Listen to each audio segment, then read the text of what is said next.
Welcome to Let's Know Buffalo. This is our 7th episode here with Joe Sorrentino.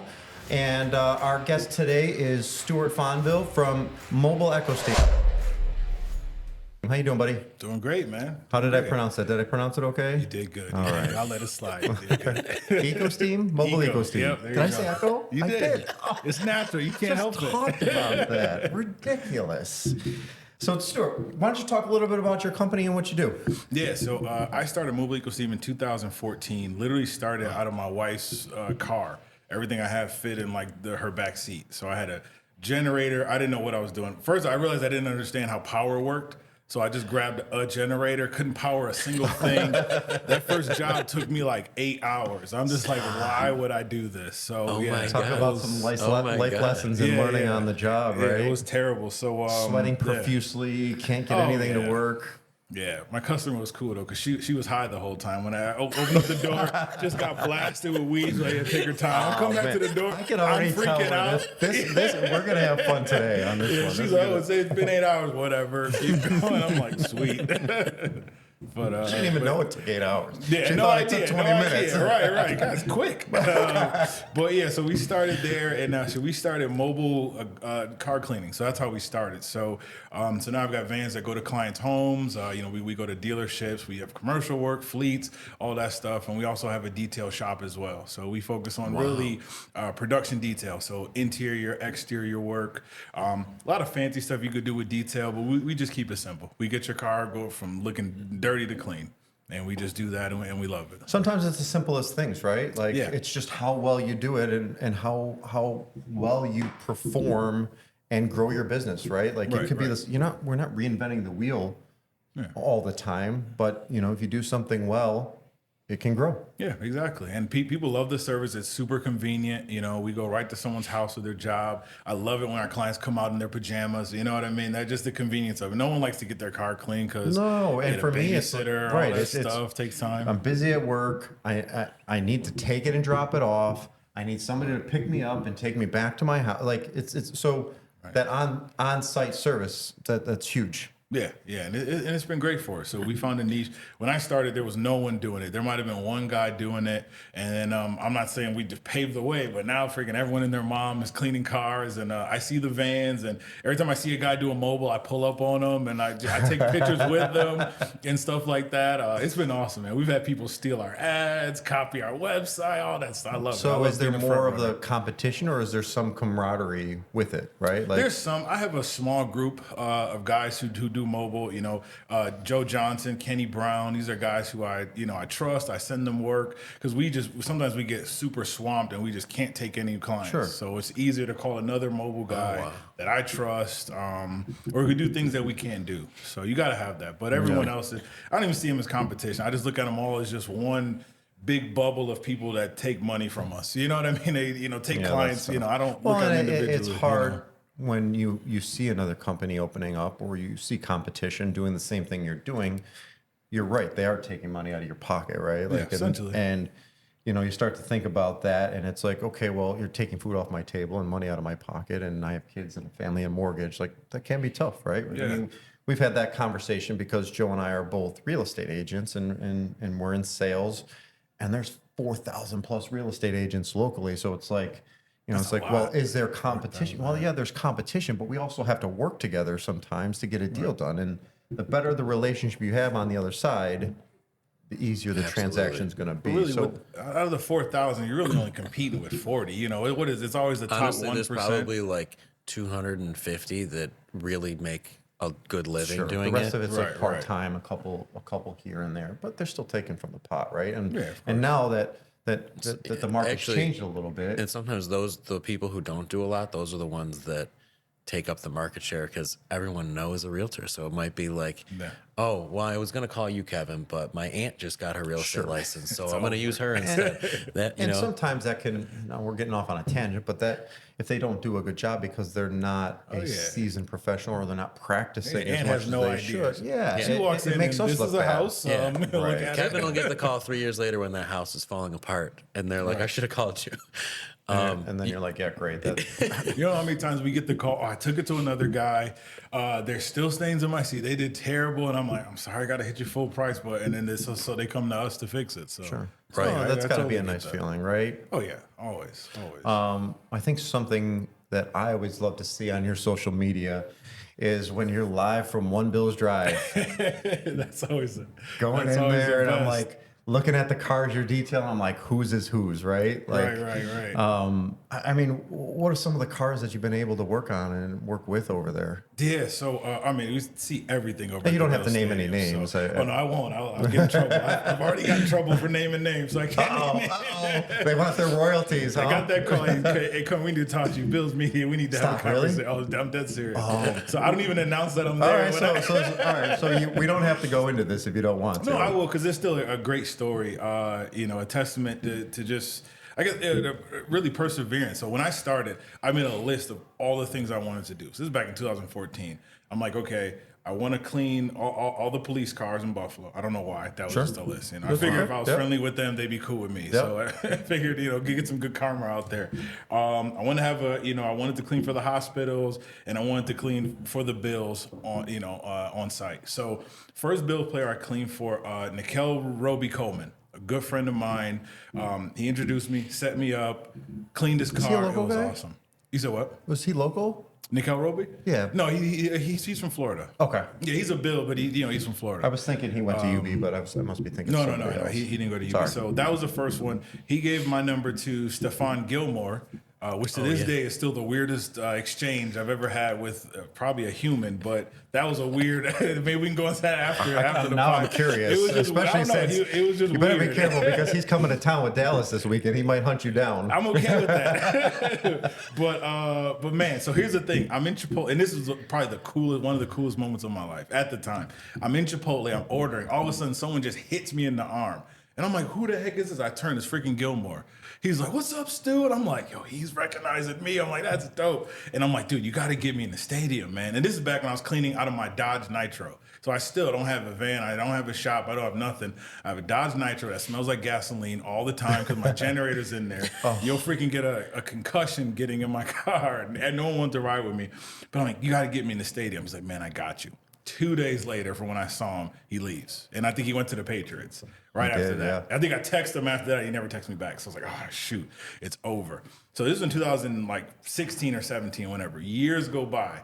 We started getting one Bills player, then another. And we were just slow. And I'm like, hey, can you connect me to someone at the stadium? Oh, yeah, I got you. It just fell apart. So I'm just like, I kept the hope. I'm a person of faith. So I'm just like, you know what, man, it'll work out, man. Sure. This is what I want.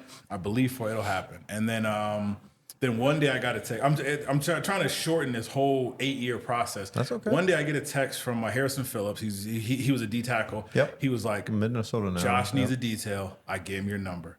Then another person texted me, another Bills player. Josh needs a detail. We gave him your number. Expect this call. It was like a mission. They all were trying to get me to clean Josh's car. Josh who? Let's get a little guy named Josh Allen. You might see him a couple times around. Oh, that guy. It was a whole mission. I called my admin. I'm like, Vanessa, be on the lookout. Josh Allen is calling. She's freaking out. Josh is gonna go. I'm like, just wait. Finally, we get a DM from his girl. Hey, we want to set up cleanings or whatever. I meet him. It was awesome. So then I started going to Josh's house, and then like a year or two later, last year, we get the call. One of the I don't know what Mark's position is, but the director of player personnel. Okay. Hey, we want you to come up to the stadium. I think it'd be a great idea for you to clean, and then we started that whole process. That's fantastic. So, man, that's what was great. So we see the guys all the time now. It's nothing to say, say what's up to them. We still go to the guy's house and stuff like that, but just to have that, it's so like the Bills are the city. You can't think about Buffalo without the Bills, and that's our goal is to really not just to be a great company, but to really be a pillar in the community. You know what I mean? I can't wait till we're looking at what other philanthropic things, however you say that, we can do to start helping and giving back. And we just want to be a part. We just want to just not be another company. Sure, and all that stuff really comes in time, right? Like, exactly. It really does. So what validation that must be for your hard work. We to have blew that. up like crazy after that, and it was, like I said, from 2019 to 2020, we literally 5X. Part of that was COVID too. Because the city contracted. We had a huge contract with the city, because when no one could find, that was a scramble by itself. If you weren't in that world, most people were just at home chilling. If you were in the cleaning industry, you were on your heels. I was working 10 hours a day. I have steamers, when COVID hit, I've got 4 or 5 industrial steamers. So it was natural. It wasn't that we were ready. We just happened to have the solution to a global problem. So talking I was about steaming being everything. Right place, right time. Steaming gyms. I was steaming people, whoever needed it. You were getting steamed. I can't even imagine the request. Hey, do you mind just steaming me down real quick before I leave the house? We steam each other down at the end of a whole day. I bet because you just didn't know, right? Yeah, but like that, this like city workers were getting COVID. They were passing away. The city brought us in, and we were steaming cars. We were doing like 150 cars a week. Wow. They would just line up the garbage. Just imagine a line of 20 garbage trucks just coming in. We're just hopping in, steaming them. But it was crazy work. And it went all the way until like December 2020. So that whole year, and that's when I grew. That's when I bought all my trucks. I bought them all cash, by the way. That's how much money we made. It was that's awesome. Wild. Equipment, that's great you could do that, hired employees. I went from just 1 or 2 guys to full staff, and it was great. And then we just kind of rode that wave, up until now. So that's interesting. So obviously after COVID, though, was the demand for that particular type of cleaning that went away, right? Right. So how did you continue the momentum to keep growing after that? That was the crazy part too, because I was so scared. I'm just like, we just lost this contract. It was half of what we made.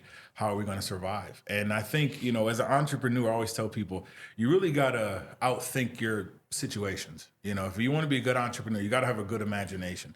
So I was just thinking, okay, I remember sitting on my couch, how can I duplicate this? So we were doing 150 cars a week at this price. Where else can I find it? And then I was thinking, I'm like, and I just started thinking. And then a buddy of mine, he was a client first.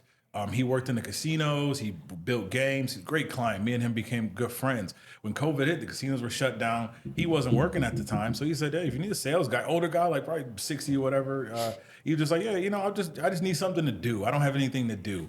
So he's like, yeah, I'll be your salesman. I'll go wherever you want. And so Rick, he's still my salesman today. He's still with me, even though, he can do other things. He just loves what he do. But we started talking, putting our heads together. I'm like, why don't we just go after the airport? They've got hundreds of cars go through there a day. It took us a couple months, 3-4 months, we secured that business. So now we clean every dirty car that comes out of the airport, it comes to us. We clean Avis, Hertz, Enterprise Budget, all of it. We spread into Rochester, so we go to Rochester. We do stuff for the airport there. And we just like, how can we outthink, how can we use our imagination to think about more stuff. I love Grant Cardone says, someone has my money. Who has it? You know what I mean? Someone's got it, and I got to figure out who. You know what I mean? Obviously, I work in integrity. I don't try to swindle people, but if I provide a good service, I should be able to exchange that for money, and that's just always been me. There's a lot of money in this world, and there's a lot of ways to get it. Yeah. Well, and that's such a fascinating thing because you went from what a lot of people would think might be the end of their business and use that to get your business bigger than ever. By causing you to think of more creative ways of how to get out there more. That's amazing. Yeah. And then we just keep pivoting. So now we pivoted into dealership work. We never work with dealerships. So now that was our next pivot. So now we're in like 4 or 5 dealerships. So we just keep pivoting and just keep getting better. Amazing. Take me back to the beginning. What's fascinating, you said, was it 2014 when you started that nobody was doing that? Yeah. So what made you think, hey, I'm going to try this thing that really no one's been successful with in Western New York before? Why did you think you could do that? Yeah. So in 2012, we were in Toronto. I saw it on the side of a van. It said mobile car wash. And it was like, wait, that's a thing? You could do that? Like, that's legal? Like, we're Delta Sonic. This is Delta Sonic for, been running the town for the past 60, 70 years. I never even thought of that. So I just literally sat on that for 2 years. I saw it huge, and then I tried to scale it down. I'm like, well, how can I do it? It was just, how we got the business started was a complete accident. Me and my wife, we do a lot of stuff with our church, a lot of stuff in the community. They were doing, Channel 4 was doing like a Black History Month special. and they wanted to have me and my wife on and to talk about whatever. And at the end of the meeting, so we talked about all this stuff. At the end of the meeting, she's like, you guys got any ideas? I'm like, well, I've been sitting on this mobile car wash idea. She's like, great, talk about it. And she just left. And I'm like, well, it's just an idea.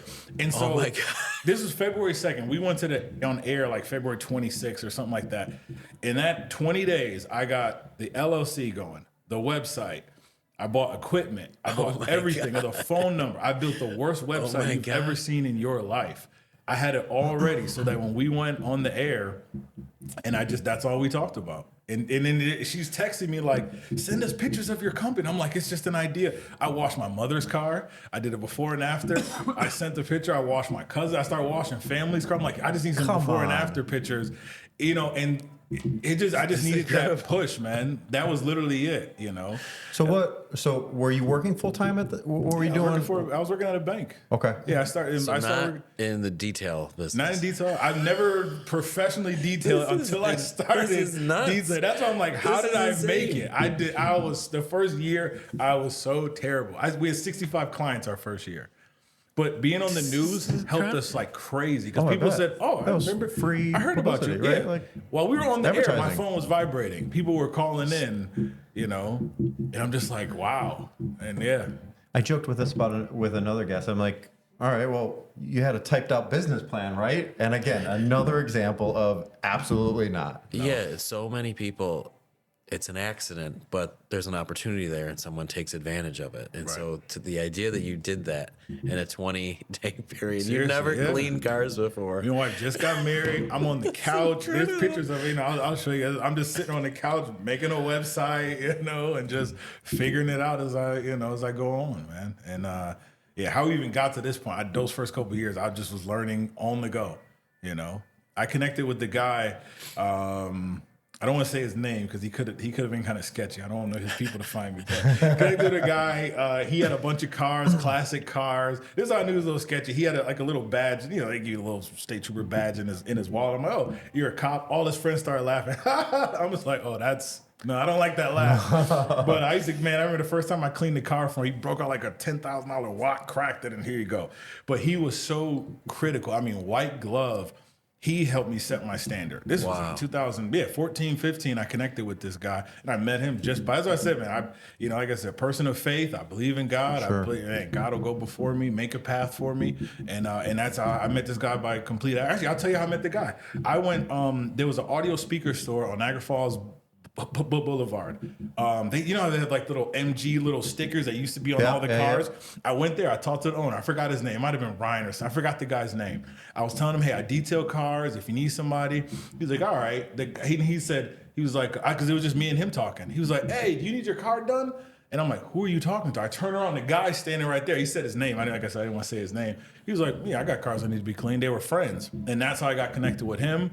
Cleaned hundreds of cars for him over years, just from dealerships that he owned and all his personal cars. And that's interesting how, oftentimes you have to put yourself out there, right? Yeah.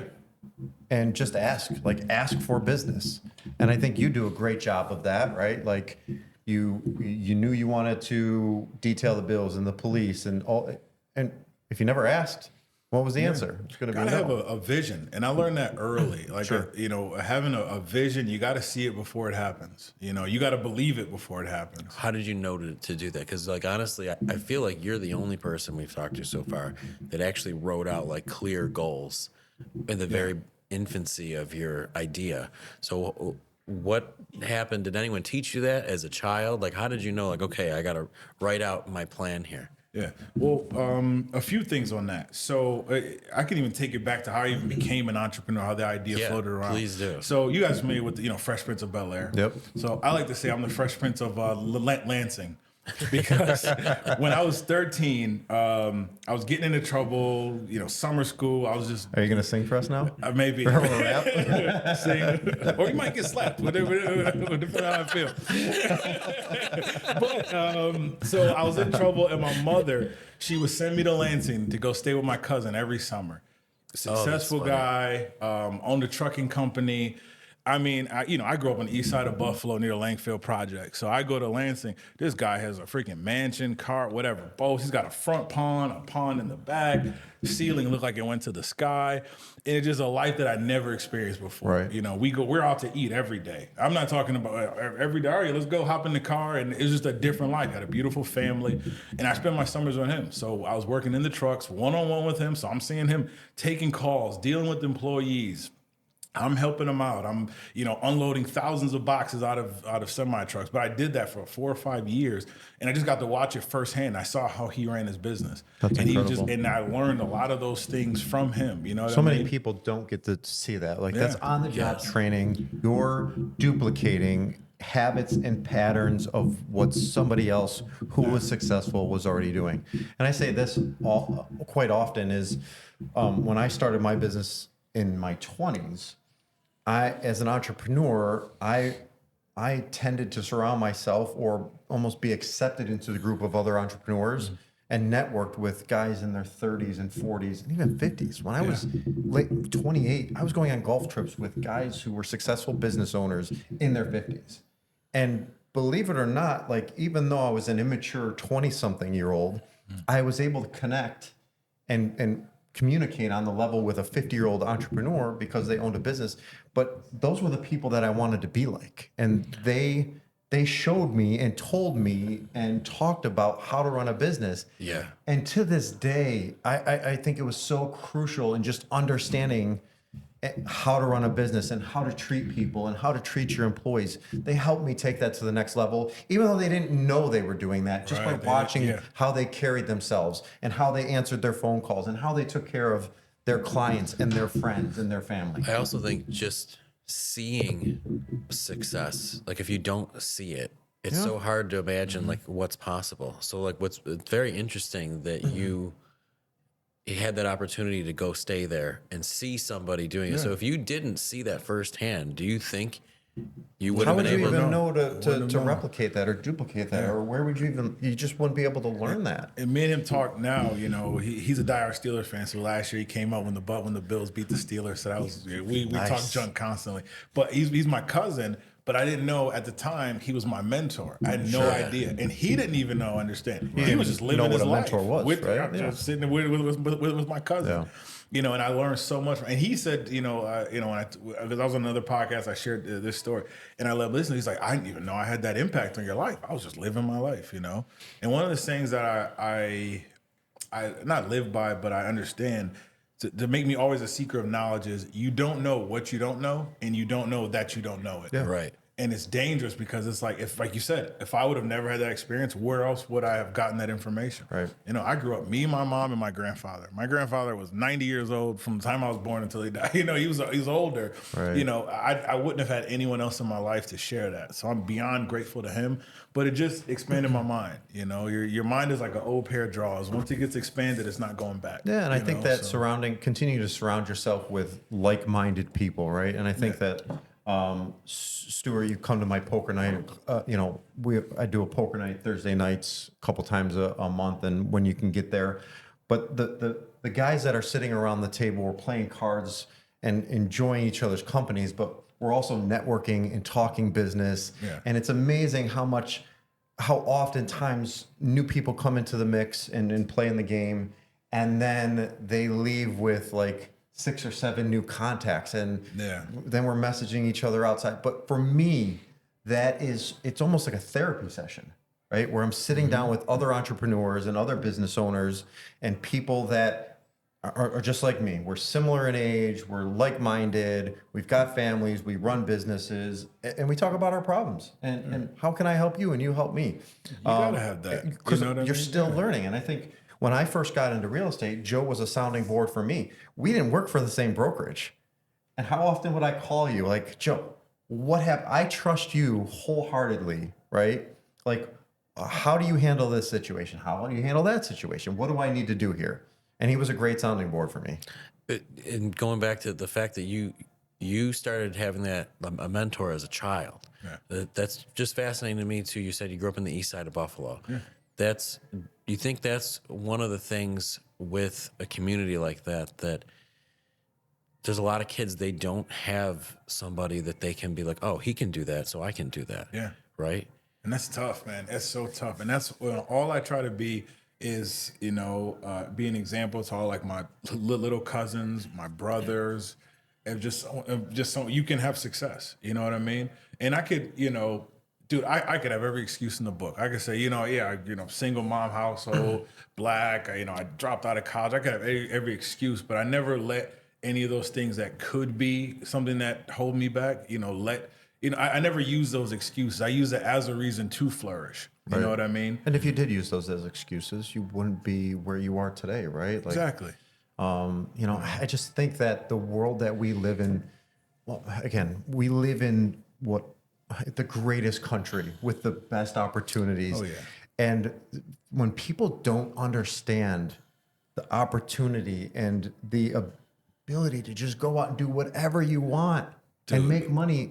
Who's got my money? There's money everywhere. You can mow lawns and rake leaves and clean cars and sell houses and sell this. And you could start a business tomorrow. Like, it doesn't even need to be a real business. You could literally go on the internet and start selling on eBay. Or, we talked about it. Like, when I started my video game stores, I was going to garage sales and flea markets, buying the stuff, cleaning it up, selling it on eBay, making money, work my way through college, right? That's awesome. And you could do it with video games or just any product, right? Like, that's the importance of a show like this, though, because there's people out there in their own communities or families, they don't know that it's possible because they don't see it. And so for people to see someone like you tell a story like that, and every success story is very similar to that. It wasn't handed to pretty much anybody. So people, especially younger people who are struggling and don't know what to do or don't know that they have the opportunities to make something of themselves. It's so amazing to hear stories like that. Yeah. People need to hear that. No, yeah, like I said, I try to encourage every single person I could, even framing white, black, whatever. But, even being African American, I've heard LeBron say, hey, black people got to work twice as hard to get half as far. I'm like, okay, even if that is true, I'm not going to let that dominate my mind. I'm just going to be the best. sure. And if I'm the best, you have to come see me anyway. If no matter who you are, where you are, I gotta go. Stewart's the best detailer. I have to go see him. Doesn't matter who he is. You know what I mean? Yeah. We'll drive 30, 40 minutes for a good steak or a good sub, or a white guy will come from Tonawanda to the hood to get a good soul food. If you're the best, people will. They don't care who you are. And that's why Yeah. I hear often, like, people have their excuses of why they're not successful. And I'm like, get out of here. Like, if you're fucking the best at what you do, I don't care, man, woman, white, black, green, orange. Yeah. You're going to be successful. And I'll tell you a story early on in my video game stores. I had an upset customer, and dude, she screamed at me and was so upset. And, I don't remember what the argument was. She didn't get a refund, and she immediately said I was racist. And I'm like, what? Like, and I was so put back by it. Right. And after I thought about it, I'm like, I don't give a shit what color you are. You know what you have in your pocket? A green piece of cash. That green is the only color I see as a business owner, right? And if I'm doing the best job possible and I'm the best of the best, it doesn't even matter, right? Yeah. And I know it's a super sensitive subject, right? We live in your heart. 2023, we gotta talk right? about it, 2024. yeah. It's just insane. So hearing that, the no excuses, right? You just have to have that mindset no matter what you do in life. Yeah. I wish obviously race relations were better in this country, but it is what it is, there are some, women who are white who I call my mom, you know what I mean? I wish it were better, but we just got to take what, Well, and I think what that we have, the mentality of people in the world that we live in today, if you get a group of 4 or 5 people and everybody's feeling bad for themselves, well, we're all going to feel bad for ourselves and we'll lean on each other. Well, then now we're just bringing each other down.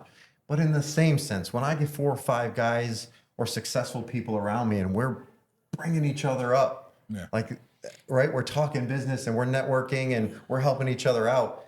That's who I want to surround myself with. I don't want the excuses. I want the networking. Yeah, for sure. And then now it's, I like the thing, each one reach one, each one teach one. Just a good saying. Something that, what you were for him, someone he could pick up the phone and call. Yeah. Now I make myself a resource to anybody. Hey, listen, Black community, young, whoever. I'll make myself a resource now to anyone. I'll get the information that, hey, other people may not have had the chance to get. You know what I mean? That's why when I'm in conference, like you said, you're golfing with the older guys.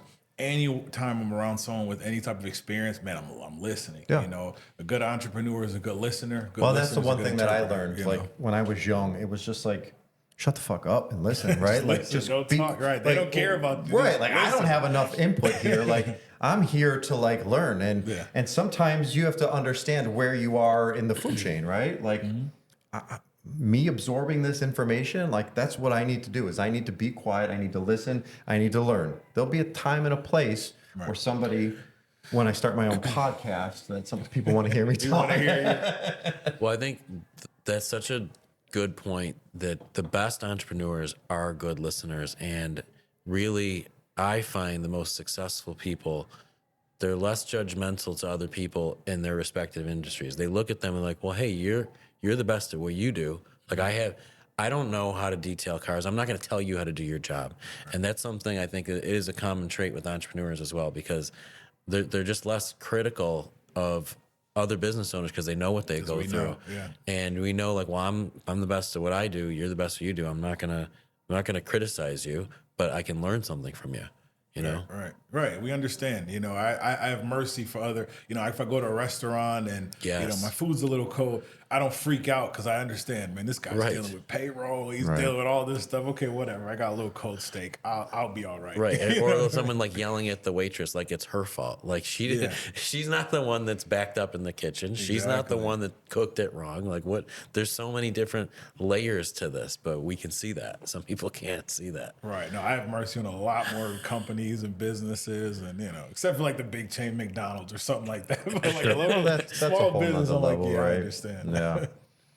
So when you had that experience with your cousin, you were able to see what's possible. This whole thing happens on the news. That just you start a business out of nothing. What were you doing before that? What was your profession? So when I was 19, I got hired at Bank of America. So that's where I started. So I went to Bank of America, HSBC, PHH Mortgage. And I had no interest in it. It just paid me the most. I didn't have a degree, dropped out of college. They were just paying me a lot, and I was really good at handling mortgages and stuff like that. So I'm like, yeah, this is a career, but it wasn't what I wanted to do. It just it paid the bills. Well, and that's oftentimes you get stuck in that rat race, right? Like you got to get a 9-to-5 job. You have a mortgage, you have a wife, you have kids. You gotta pay bills, right? And the fact that you can break away from that and get out of that is tough, right? Like. Yeah. Because you become used to that paycheck at the end of the week, and when you're an entrepreneur, there's no guaranteed paycheck, right? Well, and how did that transition happen? So, because you're making regular income, and then you start cleaning cars with you have no experience doing. Yeah. How did you get to the point where you were able to walk away from your job and say, I'm going to pursue this full time? I did it in the worst way possible. So I quit my job to be an entrepreneur twice. My first entrepreneur experience was in network marketing. So if you're familiar with it, the Amways of the world, multi-level, that was my first entrepreneur experience. I went to a meeting.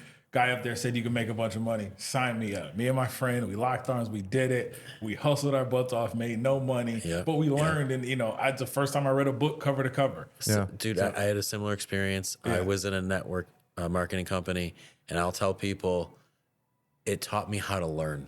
Exactly. Some of the best books that I came across were from being part of that community. Oh yeah, never. Like I said, I'd never read a book cover to cover until Think and Grow Rich was the first book I ever read cover to cover. Now I've got a full library of stuff I just read. But so I quit my job. I'm like, which was the dumbest thing in the whoever the world. Sponsored you totally did you a disservice. They did. So did you have a wife and kids at this time? No, I didn't have anything. Okay, I didn't. That's good. My wife was just my girlfriend at the time. Yeah. They were all telling me, "Don't do it." I'm like, I was doing the math. Like, if I just sell one a day, I'll be fine. One a day keeps the job away. That's what I kept telling all of them. I quit. I cashed out my 401k. Lasted about as long as that, which is about 5 months. God. I was an idiot, dude. I was spending money because I was making like in my 401k, and then I actually because I got on a hot streak, I was making some money. I was shopping every day. I got stuff in my closet now. This is over a decade ago that I still haven't even wore. That's in my closet. You look at it and just kind of shake your head. Yeah, so that was like, May, and then by October, I had to go back to work, back to HSBC. So now, because Bank of America, what was I that kind day of like burned when my you bridges. walked in and all your coworkers just looked at you? He's back. But yeah, terrible. But so I went back into banking, and then this was like 2012. So then 2014 comes around. I start the business. I'm doing it part time. So I'm working from when did I start? Like 8:15 to 4 or 5. Then I'm cleaning cars afterwards. Oh, I was wow. cleaning cars on my lunch break. And that's I was probably the way always you late. should be doing it, right? Yeah, Like yeah, you that need was that the- source yeah. of income, your little side hustle, you know, your proof of concept, and then so you're working both. And at what point are you like, okay, like I can do this? So it was a year later. A friend of mine, a guy I hook up to, he's like, "Well, how much are you making on your job?" I'm like, "I don't know, I'm probably making like $2,000 a month." "How much are you making cleaning cars?" I'm like, "Probably $2,000 a month." He's like, "Well, why don't you just go all in with cleaning cars?" Sure. You know, and I just sat on that for a little bit. So here's what I did. I'm like, all right, I still have no money saved, but I'm like, whatever. I set up a detailing group for my coworkers. I just went to my manager, like, "Yeah, wouldn't it be awesome if I just cleaned all the cars for everyone? I'll take a day off and just do it." She's like, "Yeah, let's do it." Made $1,000 and I quit the next day. So I'm like, dude, I got a little bit of seed money. And then you're like, I'm out. can I still have that contract? Can I come back next Tina, week? let's talk. And it was awesome because at that time, me and my wife were married. So I was full-time cleaning cars and I was, making okay money. I was definitely below the poverty line because I was still trying to get things going. But my wife worked, so it was cool. That was 2015. 2016, my wife gets laid off from the Bank of America. She gets another job. It's a good job. We're still sustaining what I'm trying to figure out. 2017, she gets laid off from that job. They move out of the country. Oh. So we're just relying on my detail business, which Right. is probably doing, I don't know, $20,000 a year at the time. So it's 2017 was the worst financial year of my life. I mean, bank accounts in the negative, terrible. I remember one time, because I had my first son at this time, my wife called me. I'm driving up Bailey. She called me crying on the phone. "Me and your son are hungry." And she's just bawling. And I hear him in the background, dude. I go to Caribbean Experience on Bailey. I had $10 on me. I got a small meal. I had to go back to the car, get the change. I got a small brown stew chicken. We split that. And it was rough, man. Those were some rough times. That's some great chicken at that place, though. It was good. It was solid. They definitely came through for me. But I mean, How tuna and rice heart-wrenching to days. hear on the other end of that phone. Dude, I can cry right now. I Yeah. still can hear her voice, and I can hear my son, in the background. It was my tough. God. That was a tough one. So what happened to catapult the business at that point then when you... So we kept going. So it was the start of 2018. So I'm like, okay, we're coming out of this winter. I'm excited. I don't know what to do. I'm still, the winters were always rough. I think I taught myself how to clean furniture. So I was cleaning furniture, carpets, stuff, because I had all the equipment. I was doing whatever I could. I got a part-time job with my cousin. He worked at Wise Chips. I was helping stock chips. So I was doing whatever I could, just to make ends meet. Really just hustling. A friend of mine was the top guy at Verizon. At least he still is. He had won a trip. I got like a president's cabinet. Won a trip to Hawaii. His wife just had a baby. So he brought me on the trip. He's like, my wife can't go. You want to go? I'm like, yeah, I want to go to Hawaii. Right. I'm on the beach, pen and pad. I'm like, dude, I'm going to figure this thing out. Before the trip to Hawaii, I interviewed for a job because I just said, you know what? I got to go back to work. Right. I have to, there's nothing. So I interviewed for a place. I won't say their name. Interview so well because at this point I'm an entrepreneur, dude. I fill my mind with all this great stuff. So if you talk to me, I'm not sounding like the average person. I'm optimistic. I'm spitting back everything Tony Robbins is. I've learned from him. Everything. Lady's like, dude, this job pays like $15 an hour. We'll give you 17. I will give you 17. I just want you. And the other guy's like, dude, we never do this. She showed me a stack of we have like 40 people to go through. We will give you the job right now. I'm just like, I'm not feeling it, And then I spoke to my pastor that Sunday, And he was just like, man, I just don't feel like I just don't see you working for anybody, man. I really think you should keep going with your entrepreneur journey. I really don't see you working. I think you should really, lock in on your faith and just keep going. So then I went to Hawaii. I said, I sat on that beach. I'm writing it down. I'm like, dude, I'm going to figure this thing out. I wrote a plan together. I'm going to talk to this company, that company, boom, boom, boom, boom. Like I said, 2017, probably made like 20 grand for the whole year. That April, I made 10,000 that April. And I've never looked back ever since. And then I ended 2018 with like 70 grand. So I went from 20 to 70. Next year hit 100. Next year was $500,000. And then it took off. Then and in that time I was doing that's when I was doing the Kel Roby and all that stuff. And then everything it took off from there. There's an old story about being 3 feet from gold. Actually, right? I read that book. Yeah, Think You Grow Rich. He mentions that too. Yeah.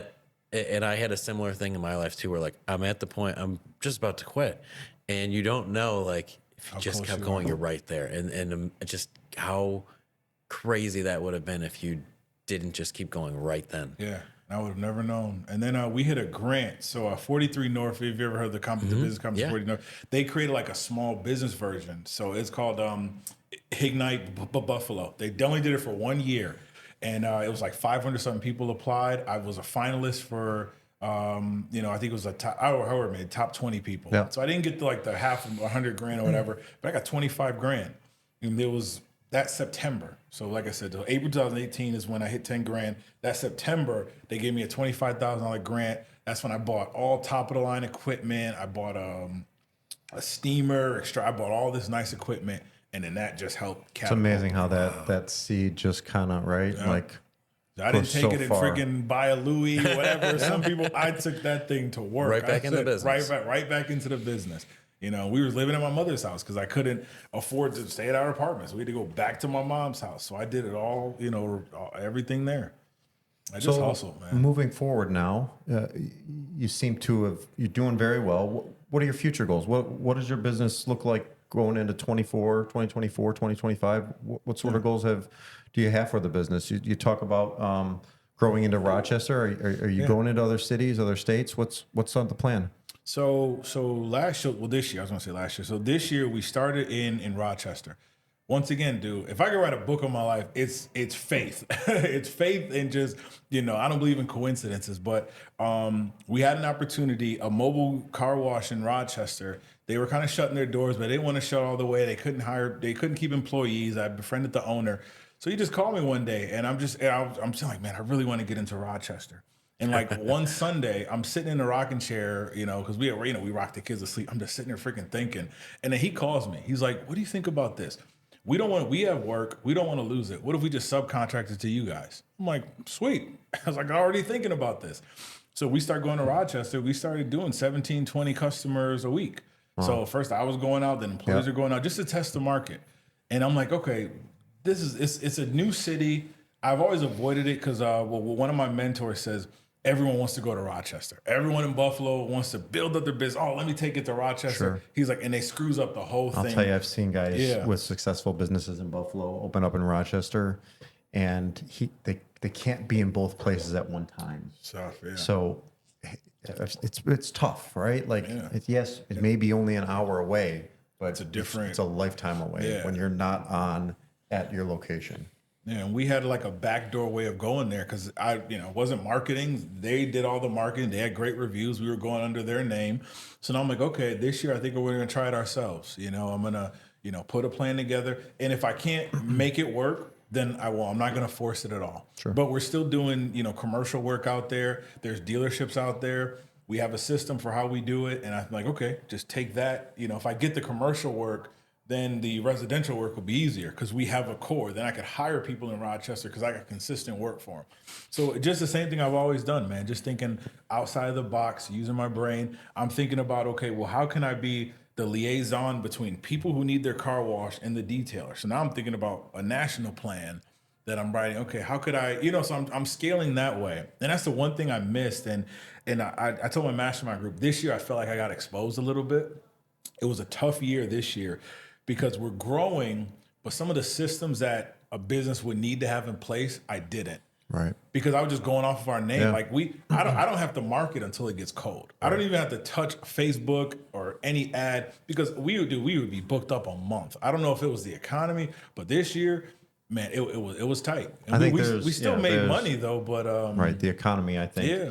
I think you're seeing a lot of businesses Real estate was the same way this year. have a down year because that extra income just isn't there for people, right? So they're tightening up. They're not, I've got a friend that owns a controller company and his sales are down from last year and video game controllers, right? Okay. And gotcha. I'm like, think about the parents that don't have that extra $75 to spend on a controller for their kid. Like there's necessities, i.e. food and gas and clothes that that come first before video games and car details and all that stuff is Starbucks, extra. right? Yeah. Like the things that aren't a necessity. Yeah, like Avis, they were only doing a fraction of what they would normally do. They feel like they haven't recovered from COVID. Like some of the rentals, some of the dealerships, every dealership I talk to says the same thing. Man, we're not doing as much as we don't. The lots are empty. So it affected my business. So I still found a way to make money, but I felt it though. The margins were getting a little thin and I'm just like, man, I'm feeling it this year. But I said, you know what? What do I not have? Some of these systems that I should have had in place, I didn't have, and I felt now's it. the time to do it. So now is the time for me to scale, to get creative, and I'm really looking for my goal actually is to do what we did in the last 4 years in 1 year. So that's my goal. So I gotta, I gotta scale, and I really gotta be all in on it. So awesome. Yeah. Well, listen, congrats on your success. I love to hear the background and how you made it. I think there's a lot of valuable lessons that you spoke about. If you want to take a second, just why don't you plug your business real quick? Yeah, so Mobile Ecosteam, you can find us on Instagram, Facebook, Mobile Ecosteam. I do our stories every single day. Ecosteam, right? Not Echo. If you got Ecosteam, you're in a different company. So Mobile Ecosteam, Instagram and Facebook. Can I offer a deal? Maybe is it a podcast? Listen, shoot it out there, man. Yeah, if you sign up on the website, you put podcast in the notes. We'll give you, I don't know. Say a number. What's a good discount? Wow. Don't ask me. 15%. So I was like, someone's going to say half. Let me say it's 15 for someone says half. The fact that you put it out there for us to do, you walked a fine line there. I saw the mind going, he's like, can this be edited? We got to edit that out. All right, because Kevin would have been the first one. Kevin, podcast. So yeah, put podcast in the notes. We'll give you 15% off. Well, that is extremely generous, and it's well worth your money. You have great energy, dude. Thank you for telling your story. It was really inspiring. Yeah, man. Really great stuff. That's why I'm here. Hopefully I can inspire someone to keep going, or to start. That is the episode number 7 of Let's Know Buffalo. If you haven't liked, share, click subscribe. We want to keep bringing these great entrepreneurial stories to you. So the more we can be out there on social media, the better. So appreciate you.